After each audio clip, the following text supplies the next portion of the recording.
A little over 6 months ago, the British people voted for change. They voted to shape a brighter future for our country. They voted to leave the European Union and embrace the world. And they did so with their eyes open, accepting that the road ahead will be uncertain at times, but believing that it leads towards a brighter future for their children and their grandchildren too. And it is the job of this government to deliver it. That means more than negotiating our new relationship with the EU. It means taking the opportunity of this great moment of national change to step back and ask ourselves what kind of country we want to be. My answer is clear. I want this United Kingdom to emerge from this period of change stronger, fairer, more united, and more outward-looking than ever before. I want us to be a secure, prosperous, tolerant country, a magnet for international talent, and a home to the pioneers and innovators who will shape the world ahead. I want us to be a truly global Britain, the best friend and neighbour to our European partners, but a country that reaches beyond the borders of Europe too. A country that goes out into the world to build relationships with old friends and new allies alike. I want Britain to be what we have the potential, talent, and ambition to be, a great global trading nation that is respected around the world and strong, confident, and united at home. That is why this government has a plan for Britain. One that gets us the right deal abroad, but also ensures we get a better deal for ordinary working people at home. It's why that plan sets out how we will use this moment of change to build a stronger economy and a fairer society by embracing genuine economic and social reform. Why our new modern industrial strategy is being developed to ensure every nation and area of the United Kingdom can make the most of the opportunities ahead. Why we will go further to reform our schools, to ensure every child has the knowledge and the skills they need to thrive in post-Brexit Britain. Why, as we continue to bring the deficit down, we will take a balanced approach by investing in our economic infrastructure, because it can transform the growth potential of our economy and improve the quality of people's lives across the whole country. It's why we will put the preservation of our precious union at the heart of everything we do, because it is only by coming together as one great union of nations and people that we can make the most of the opportunities ahead. The result of the referendum was not a decision to turn inward and retreat from the world, because Britain's history and culture is profoundly internationalist. We are a European country and proud of our shared European heritage, but we are also a country that has always looked beyond Europe to the wider world. That is why we are one of the most racially diverse countries in Europe, one of the most multicultural members of the European Union, and why, whether we're talking about India, Pakistan, Bangladesh, America, Australia, Canada, New Zealand, countries in Africa, or those that are closer to home in Europe, so many of us have close friends and relatives from across the world. Instinctively, we want to travel to, study in, trade with countries not just in Europe, but beyond the borders of our continent. Even now, as we prepare to leave the EU, we are planning for the next biennial Commonwealth Heads of Government meeting in 2018, a reminder of our unique and proud global relationships. And it is important to recognise this fact. June the 23rd was not the moment Britain chose to step back from the world. It was the moment we chose to build a truly global Britain.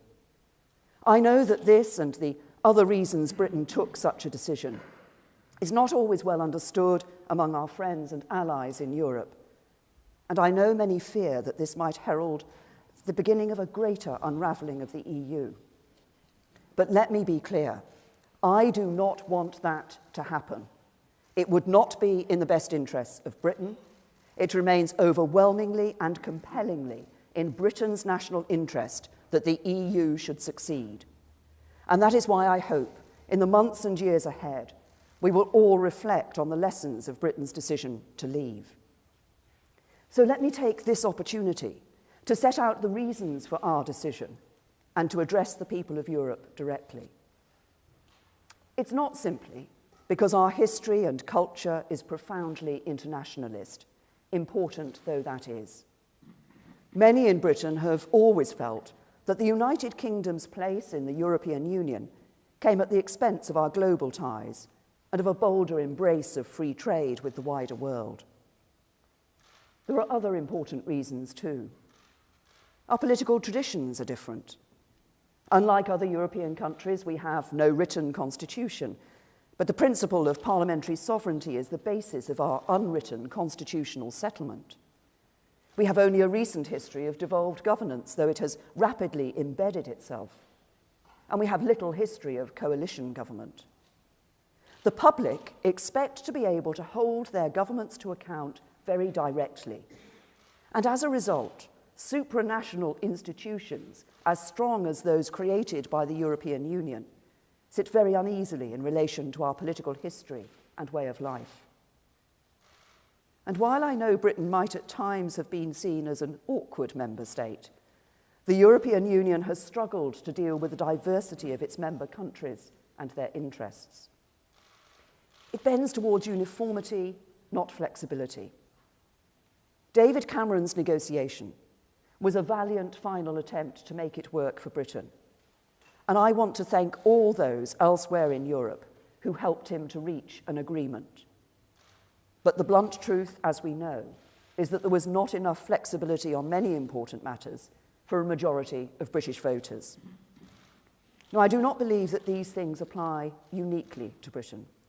Britain is not the only member state where there is a strong attachment to accountable and democratic government, such a strong internationalist mindset, or a belief that diversity within Europe should be celebrated. And so I believe there is a lesson in Brexit, not just for Britain, but if it wants to succeed, for the EU itself. Because our continent's great strength has always been its diversity. And there are two ways of dealing with different interests. You can respond by trying to hold things together by force, tightening a vice-like grip that ends up crushing into tiny pieces the very things you want to protect. Or you can respect difference, cherish it even, and reform the EU so that it deals better with the wonderful diversity of its member states. So to our friends across Europe, let me say this. Our vote to leave the European Union was no rejection of the values we share. The decision to leave the EU represents no desire to become more distant to you, our friends and neighbours. It was no attempt to do harm to the EU itself or to any of its remaining member states. We do not want to turn the clock back to the days when Europe was less peaceful, less secure, and less able to trade freely. It was a vote to restore, as we see it, our parliamentary democracy, national self-determination, and to become even more global and internationalist in action and in spirit. We will continue to be reliable partners, willing allies and close friends. We want to buy your goods and services, sell you ours, trade with you as freely as possible, and work with one another to make sure we are all safer, more secure, and more prosperous through continued friendship. You will still be welcome in this country, as we hope our citizens will be welcome in yours. At a time when together we face a serious threat from our enemies, Britain's unique intelligence capabilities will continue to help to keep people in Europe safe from terrorism. And at a time when there is growing concern about European security, Britain's servicemen and women based in European countries, including Estonia, Poland, and Romania, will continue to do their duty. We are leaving the European Union, but we are not leaving Europe. And that is why we seek a new and equal partnership between an independent, self-governing global Britain and our friends and allies in the EU. Not partial membership of the European Union, associate membership of the European Union, or anything that leaves us half in, half out. We do not seek to adopt a model already enjoyed by other countries. We do not seek to hold on to bits of membership as we leave. No, the United Kingdom is leaving the European Union, and my job is to get the right deal for Britain as we do. So today, I want to outline our objectives for the negotiation ahead. 12 objectives that amount to one big goal: a new, positive and constructive partnership between Britain and the European Union. And as we negotiate that partnership, we will be driven by some simple principles. We will provide as much certainty and clarity as we can at every stage, and we will take this opportunity to make Britain stronger, to make Britain fairer, and to build a more global Britain too. The first objective is crucial. We will provide certainty whenever we can. We are about to enter a negotiation.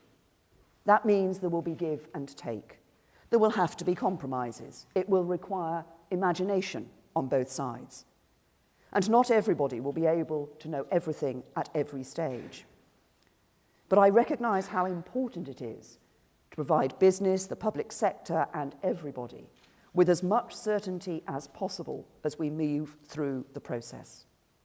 So where we can offer that certainty, we will do so. That is why last year we acted quickly to give clarity about farm payments and university funding. And it is why, as we repeal the European Communities Act, we will convert the acquis, the body of existing EU law, into British law. This will give the country maximum certainty as we leave the EU. The same rules and laws will apply on the day after Brexit as they did before. And it will be for the British Parliament to decide on any changes to that law after full scrutiny and proper parliamentary debate. And when it comes to Parliament, there is one other way in which I would like to provide certainty. I can confirm today that the government will put the final deal that is agreed between the UK and the EU to a vote in both Houses of Parliament before it comes into force. Our second guiding principle is to build a stronger Britain. That means taking control of our own affairs, as those who voted in their millions to leave the European Union demanded we must. So we will take back control of our laws and bring an end to the jurisdiction of the European Court of Justice in Britain. Leaving the European Union will mean that our laws will be made in Westminster, Edinburgh, Cardiff, and Belfast. And those laws will be interpreted by judges not in Luxembourg, but in courts across this country. Because we will not have truly left the European Union if we are not in control of our own laws. A stronger Britain demands that we do something else: strengthen the precious union between the four nations of the United Kingdom. At this momentous time, it is more important than ever that we face the future together, united by what makes us strong, the bonds that unite us as a people, and our shared interest in the UK being an open, successful trading nation in the future. And I hope that same spirit of unity will imply in Northern Ireland in particular over the coming months in the Assembly elections. And the main parties there will work together to re-establish a partnership government as soon as possible. Foreign affairs are, of course, the responsibility of the UK government, and in dealing with them, we act in the interests of all parts of the United Kingdom. As Prime Minister, I take that responsibility seriously. I've also been determined from the start that the devolved administration should be fully engaged in this process. That's why the government has set up a joint ministerial committee on EU negotiations. So ministers from each of the UK's devolved administrations can contribute to the process of planning for our departure from the European Union. We've already received a paper from the Scottish Government and look forward to receiving a paper from the Welsh Government shortly. Both papers will be considered as part of this important process. We won't agree on everything, but I look forward to working with the administrations in Scotland, Wales, and Northern Ireland to deliver a Brexit that works for the whole of the United Kingdom. Part of that will mean working very carefully to ensure that as powers are repatriated from Brussels back to Britain, the right powers are returned to Westminster and the right powers are passed to the devolved administrations of Scotland, Wales and Northern Ireland. As we do so, our guiding principle must be to ensure that as we leave the European Union, no new barriers to living and doing business within our own union are created. That means maintaining the necessary common standards and frameworks for our own domestic market, empowering the UK as an open trading nation to strike the best trade deals around the world and protecting the common resources of our islands.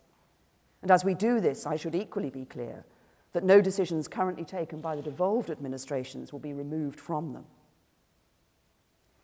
We cannot forget that as we leave, the United Kingdom will share a land border with the EU, and maintaining that common travel area with the Republic of Ireland will be an important priority for the UK in the talks ahead. There has been a common travel area between the UK and the Republic of Ireland for many years. Indeed, it was formed before either of our two countries were members of the European Union. And the family ties and bonds of affection that unite our two countries mean that there will always be a special relationship between us. So we will work to deliver a practical solution that allows the maintenance of the common travel area with the Republic while protecting the integrity of the United Kingdom's immigration system. Nobody wants to return to the borders of the past, so we will make it a priority to deliver a practical solution as soon as we can. The third principle is to build a fairer Britain. That means ensuring it is fair to everyone who lives and works in this country. And that is why we will ensure we can control immigration to Britain from Europe. We will continue to attract the brightest and the best to work or study in Britain. Indeed, openness to international talent must remain one of this country's most distinctive assets. But that process must be managed properly so that our immigration system serves the national interest. So we will get control of the number of people coming to Britain from the EU.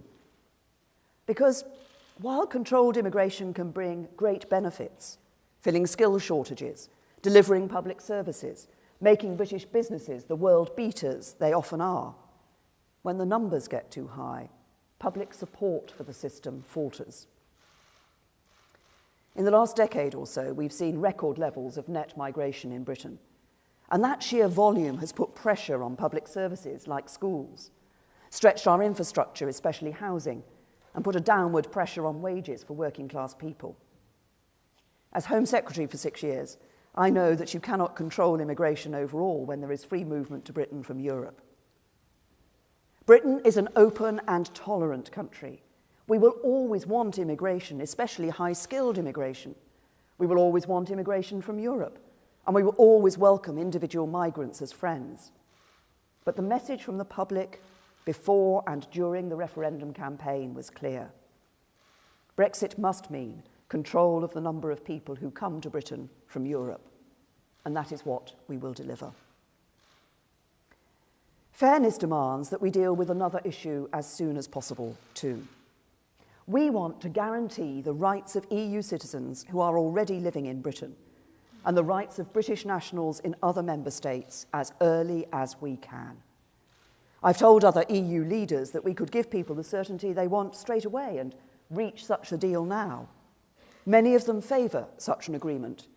One or two others do not. But I want everyone to know that it remains an important priority for Britain and for many other member states to resolve this challenge as soon as possible, because it is the right and fair thing to do. And a fairer Britain is a country that protects and enhances the rights people have at work. That is why, as we translate the body of European law into our domestic regulations, we will ensure that workers' rights are fully protected and maintained. Indeed, under my leadership, not only will the government protect the rights of workers set out in European legislation, we will build on them. Because under this Conservative government, we will make sure legal protection for workers keeps pace with the changing labour market, and that the voices of workers are heard by the boards of publicly listed companies for the first time. But the great prize for this country, the opportunity ahead, is to use this moment to build a truly global Britain, a country that reaches out to old friends and new allies alike, a great global trading nation, and one of the firmest advocates for free trade anywhere in the world. That starts with our close friends and neighbours in Europe. So as a priority, we will pursue a bold and ambitious free trade agreement with the European Union. This agreement should allow for the freest possible trade in goods and services between Britain and the EU's member states.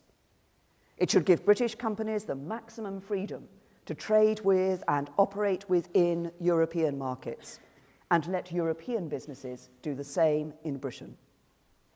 But I want to be clear. What I am proposing cannot mean membership of the single market. European leaders have said many times that membership means accepting the four freedoms of goods, capital, services, and people. And being out of the EU, but a member of the single market, would mean complying with the EU's rules and regulations that implement those freedoms without having a vote on what those rules and regulations are. It would mean accepting a role for the European Court of Justice that would see it still having direct legal authority in our country. It would, to all intents and purposes, mean not leaving the EU at all. And that is why both sides in the referendum campaign made it clear that a vote to leave the EU would be a vote to leave the single market. So we do not seek membership of the single market. Instead, we seek the greatest possible access to it through a new, comprehensive, bold, and ambitious free trade agreement.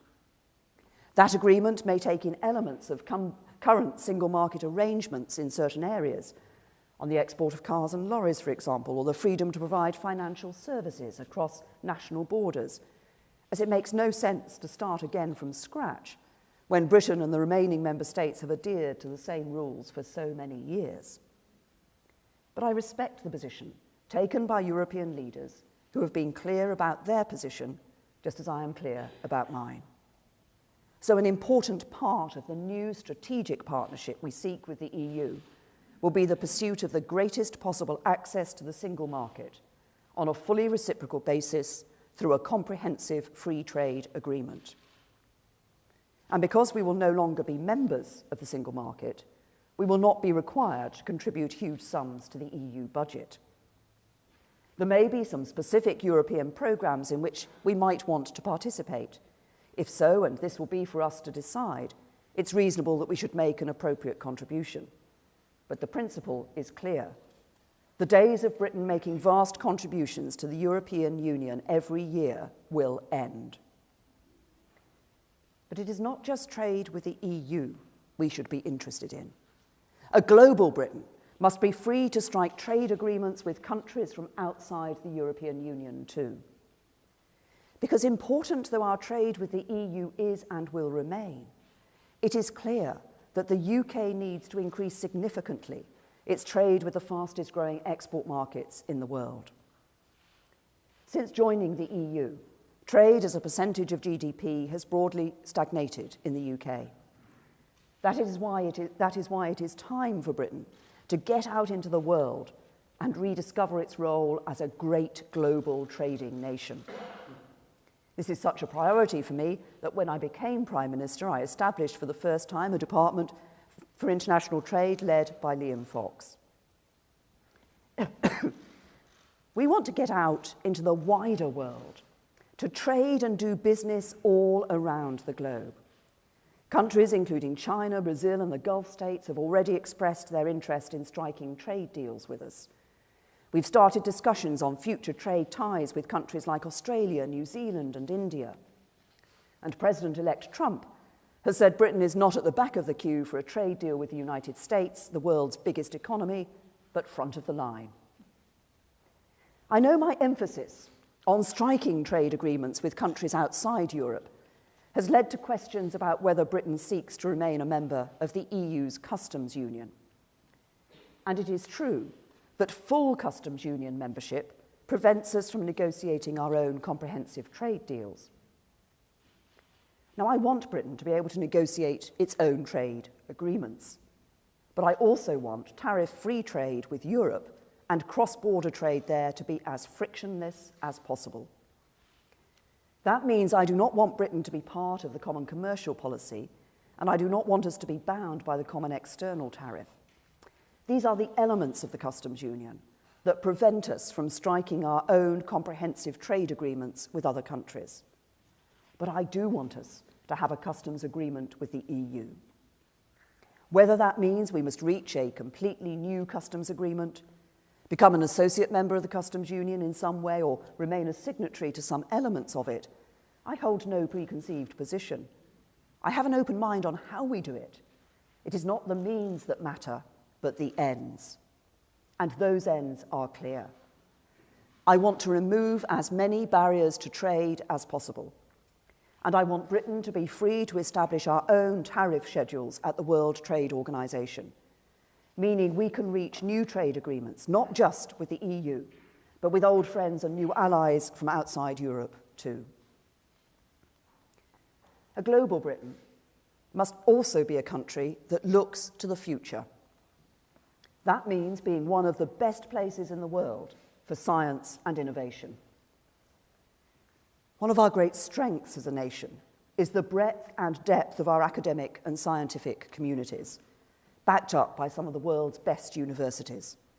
And we have a proud history of leading and supporting cutting-edge research and innovation. So we will also welcome agreement to continue to collaborate with our European partners on major science, research, and technology initiatives. From space exploration to clean energy to medical technologies, Britain will remain at the forefront of collective endeavours to better understand and make better the world in which we live. And a global Britain will continue to cooperate with its European partners in important areas such as crime, terrorism, and foreign affairs. All of us in Europe face the challenge of cross-border crime, a deadly terrorist threat, and the dangers presented by hostile states. All of us share interests and values in common, values we want to see projected around the world. With the threats to our common security becoming more serious, our response cannot be to cooperate with one another less, but to work together more. I therefore want our future relationship with the European Union to include practical arrangements on matters of law enforcement and the sharing of intelligence material with our EU allies. I'm proud of the role Britain has played and will continue to play in promoting Europe's security. Britain has led Europe on the measures needed to keep our continent secure, whether it's implementing sanctions against Russia following its action in Crimea, working for peace and stability in the Balkans, or securing Europe's external border. We will continue to work closely with our European allies in foreign and defence policy, even as we leave the EU itself. These are our objectives for the negotiation ahead, objectives that will help to realise our ambition of shaping that stronger, fairer global Britain that we want to see. They are the basis for a new, strong, constructive partnership with the European Union, a partnership of friends and allies, of interests and values, a partnership for a strong EU and a strong UK. But there is one further objective we are setting. For as I have said before, it is in no one's interests for there to be a cliff edge for business or a threat to stability as we change from our existing relationship to a new partnership with the EU. By this, I do not mean that we will seek some form of unlimited transitional status in which we find ourselves stuck forever in some kind of permanent political purgatory. That would not be good for Britain, but nor do I believe it would be good for the EU. Instead, I want us to have reached an agreement about our future partnership by the time the two-year Article 50 process has concluded. From that point onwards, we believed a phased process of implementation in which both Britain and the EU institutions and member states prepare for the new arrangements that will exist between us will be in our mutual self-interest. This will give businesses enough time to plan and prepare for those new arrangements. This might be about our immigration controls, customs systems, or the way in which we cooperate on criminal justice matters. Or it might be about the future legal and regulatory framework for financial services. For each issue, the time we need to phase in the new arrangements may differ. Some might be introduced very quickly, some might take longer. And the interim arrangements we rely on are likely to be a matter of negotiation. But the purpose is clear. We will seek to avoid a disruptive cliff edge, and we will do everything we can to phase in the new arrangements we require as Britain and the EU move towards our new partnership.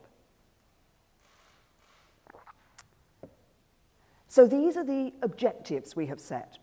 Certainty wherever possible, control of our own laws, strengthening the United Kingdom, maintaining the common travel area with Ireland, control of immigration, rights for EU nationals in Britain and British nationals in the EU, enhancing rights for workers, free trade with European markets, new trade agreements with other countries, a leading role in science and innovation, cooperation on crime, terrorism and foreign affairs, and a phased approach delivering a smooth and orderly Brexit. This is the framework of a deal that will herald a new partnership between the UK and the EU. It is a comprehensive and carefully considered plan that focuses on the ends, not just the means, with its eyes fixed firmly on the future and on the kind of country we will be once we leave. It reflects the hard work of many in this room today who have worked tirelessly to bring it together and to prepare this country for the negotiations ahead. And it will, I know, be debated and discussed at length. That is only right. But those who urge us to reveal more, such as the blow-by-blow details of our negotiating strategy, the areas in which we might compromise, the places where we think there are potential trade-offs, will not be acting in the national interest. Because this is not a game or a time for opposition's sake. It is a crucial and sensitive negotiation that will define the interests and the success of our country for many years to come. And it is vital that we maintain our discipline. That is why I've said before and will continue to say that every stray word and every hyped-up media report is going to make it harder for us to get the right deal for Britain. Our opposite numbers in the European Commission know it, which is why they are keeping their discipline. The ministers in government know it, which is why we will also maintain ours. So however frustrating some people find it, the government will not be pressured into saying more than I believe it is in our national interest to say. Because it's not my job to fill column inches with daily updates, but to get the right deal for Britain. And that is what I intend to do. I am confident that a deal and a new strategic partnership between the UK and the EU can be achieved. This is firstly because, having held conversations with almost every leader from every single EU member state, having spent time talking to the senior figures from the European institutions, including President Tusk, President Juncker and President Schulz, and after my cabinet colleagues, David Davis, Philip Hammond, Boris Johnson, have done the same with their interlocutors, I am confident that the vast majority want a positive relationship between the UK and the EU after Brexit. And I am confident that the objectives I am setting out today are consistent with the needs of the EU and its member states. That's why our objectives include a proposed free trade agreement between Britain and the European Union and explicitly rule out membership of the EU's single market. Because when the EU's leaders say they believe the four freedoms of the single market are indivisible, we respect that position. When the 27 member states say they want to continue their journey inside the European Union, we not only respect that fact, but support it, because we do not want to undermine the single market, and we do not want to undermine the European Union. We want the EU to be a success, and we want its remaining member states to prosper. And of course, we want the same for Britain.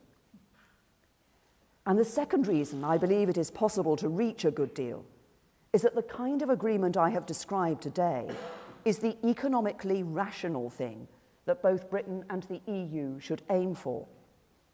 Because trade is not a zero-sum game. More of it makes us all more prosperous. Free trade between Britain and the European Union means more trade means more jobs and more wealth creation. The erection of new barriers to trade, meanwhile, means the reverse. Less trade, fewer jobs, lower growth. The third and final reason I believe we can come to the right agreement is that cooperation between Britain and the EU is needed not just when it comes to trade, but when it comes to our security too. Britain and France are Europe's only two nuclear powers. We are the only two European countries with permanent seats on the United Nations Security Council. Britain's armed forces are a crucial part of Europe's collective defence. And our intelligence capabilities, unique in Europe, have already saved countless lives in very many terrorist plots that have been thwarted in countries across our continent. After Brexit, Britain wants to be a good friend and neighbour in every way, and that includes defending the safety and security of all of our citizens. So I believe the framework I have outlined today is in Britain's interests, it is in Europe's interests, and it is in the interests of the wider world. But I must be clear. Britain wants to remain a good friend and neighbour to Europe. Yet I know there are some voices calling for a punitive deal that punishes Britain and discourages other countries from taking the same path. That would be an act of calamitous self-harm for the countries of Europe, and it would not be the act of a friend. Britain would not, indeed we could not, accept such an approach. And while I am confident that this scenario need never arise, while I am sure a positive agreement can be reached, I am equally clear that no deal for Britain is better than a bad deal for Britain. Because we would still be able to trade with Europe. We would still be free to strike trade deals across the world, and we would have the freedom to set the competitive tax rates and embrace the policies that would attract the world's best companies and biggest investors to Britain. And if we were excluded from accessing the single market, we would be free to change the basis of Britain's economic model. But for the EU, it would mean new barriers to trade with one of the biggest economies in the world. It would jeopardise investments in Britain by EU companies worth more than £500 billion. It would mean a loss of access for European firms to the financial services of the City of London. It would risk exports from the EU to Britain worth around £290 billion every year. And it would disrupt the sophisticated and integrated supply chains upon which many EU companies rely. Important sectors of the EU economy would also suffer. We're a crucial, profitable export market for Europe's automotive industry, as well as sectors including energy, food and drink, chemicals, pharmaceuticals, and agriculture. These sectors employ millions of people around Europe. And I don't believe that the EU's leaders will seriously tell German exporters, French farmers, Spanish fishermen, the young unemployed of the Eurozone, and millions of others that they want to make them poorer just to punish Britain and make a political point. For all these reasons, and because of our shared values and the spirit of goodwill that exists on both sides, I am confident that we will follow a better path. I am confident that a positive agreement can be reached. It's right that the government should prepare for every eventuality, but to do so in the knowledge that a constructive and optimistic approach to the negotiations to come is in the best interests of Europe and the best interests of Britain. We do not approach these negotiations expecting failure, but anticipating success, because we are a great global nation with so much to offer Europe and so much to offer the world. One of the world's largest and strongest economies, with the finest intelligence services, the bravest armed forces, the most effective hard and soft power, and friendships, partnerships, and alliances in every continent. And another thing that's important, the essential ingredient of our success, the strength and support of 65 million people willing us to make it happen. Because after all the division and discord, the country is coming together. The referendum was divisive at times, and those divisions have taken time to heal. But one of the reasons that Britain's democracy has been such a success for so many years is that the strength of our identity as one nation, the respect we show to one another as fellow citizens, and the importance we attach to our institutions means that when a vote has been held, we all respect the result. The victors have the responsibility to act magnanimously. The losers have the responsibility to respect the legitimacy of the outcome, and the country comes together. And that is what we are seeing today. Business isn't calling to reverse the result, but planning to make a success of it. The House of Commons has voted overwhelmingly for us to get on with it. And the overwhelming majority of people, however they voted, want us to get on with it too. So that is what we will do. Not merely forming a new partnership with Europe, but building a stronger, fairer, more global Britain too. And let that be the legacy of our time, the prize towards which we work, the destination at which we arrive once the negotiation is done. And let us not do it for ourselves, but for those who follow, for the country's children and grandchildren too. So that when future generations look back at this time, they will judge us not only by the decision that we made, but by what we made of that decision. They will see that we shaped them a brighter future. They will know that we built them a better Britain. Thank you.